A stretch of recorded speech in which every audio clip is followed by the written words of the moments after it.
YCP నేత కాకాని గోవర్ధన్ రెడ్డికి AP హైకోర్టులో చొక్కెదురైంది. కేసు విచారణ గురువారానికి వాయిదా పడింది. అప్పటిదాకా ఎట్టి పరిస్థితుల్లోనూ అరెస్టు కాకూడదని, ఒకవేళ అరెస్ట్ అయినా ప్రజల్లో సింపతి పొందాలని కాకాని కొత్త ట్రిక్కులు ప్లే చేస్తున్నారు.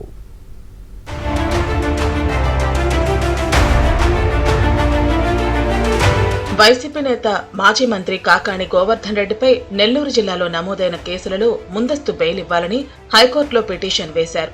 ఈ పిటిషన్పై ఇవాళ విచారణ జరిగింది.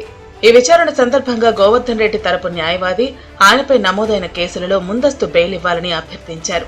ఈ కేసులో 7 సంవత్సరాలలోపు శిక్ష పడే సెక్షన్లు ఉన్నాయని కోర్టు దృష్టికి తీసుకొచ్చారు. అయితే కాకాని గోవర్ధన్ రెడ్డిపై ఎస్సీ ఎస్టీ కేసు కూడా నమోదైందని ప్రభుత్వ న్యాయవాది హైకోర్టు దృష్టికి తీసుకొచ్చారు. ఆయనకు విచారణకు హాజరు కావాలని 2 సార్లు నోటీసులిచ్చినా విచారణకు రాలేదని ప్రభుత్వ న్యాయవాది కోర్టుకు తెలిపారు.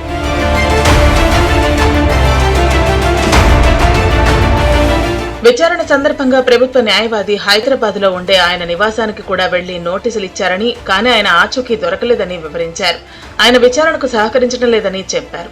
దీంతో గోవర్ధన్ రెడ్డి తరపు న్యాయవాది వాదనలు వినిపిస్తూ ఎస్సీ ఎస్టీ కేసు వివరాలు తమకివ్వలేదని తెలిపారు. ఈ వివరాలను వెంటనే కాకాని తరపు న్యాయవాదులకు ఇవ్వడంతో పాటు కోర్టు ముందు కూడా ఉంచాలని న్యాయమూర్తి ఆదేశించారు. కేసు విచారణను ఈ గురువారానికి వాయిదా వేశారు.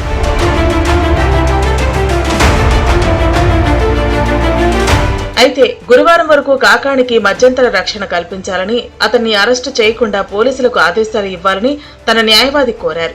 గతంలో ఇదే కోర్టు ఇటువంటి ఆదేశాలు ఇవ్వలేదని, అందువల్ల ఇప్పుడు కూడా ఇవ్వలేమని స్పష్టం చేసింది.